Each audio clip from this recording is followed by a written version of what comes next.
الحمدللہ لائق مبارکباد ہیں، یوں تو سارے ممبران لائق مبارکباد ہیں، لیکن میں دل کی قطع گہرائیوں سے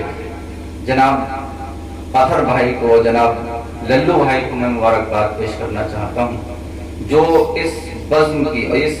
انجمن کے پیچھے ایک آہنی دیوار کی طرح کھڑے ہوئے ہیں اور اسے سمیٹے ہوئے ہیں، ورنہ اشتہار میں تو اس کا پورا جو بارڈر تھا وہ ناموں سے بھرا ہوا تھا، کوئی بارڈر پہ ہمیں نظر نہیں آتا، سمجھ رہے ہیں؟ تو یہ دو ایسی شخصیتیں الحمدللہ نظر آتی ہیں جو آہنی دیوار کی طرح کھڑی ہوئی ہیں اور ہر طریقے سے جو ہے اس میں تعاون کرنے کے لیے حاضر ہیں۔ اللہ تعالیٰ ایسے لوگوں کو سلامت رکھے اور نئی نسل میں ابھرنے والی ایک عظیم شخصیت ہمارے سامنے جناب شبیر صاحب ہیں، جناب نفیس صاحب ہیں اور دیگر تمام ممبران ہیں دوستو، جو بہت محنت کرتے ہیں اور کوشش کرتے ہیں اور اس بزم کو یہاں تک لاتے ہیں۔ میں دعا کرتا ہوں اللہ تبارک و تعالیٰ ان سب کو سلامت رکھے، آمین ثم آمین۔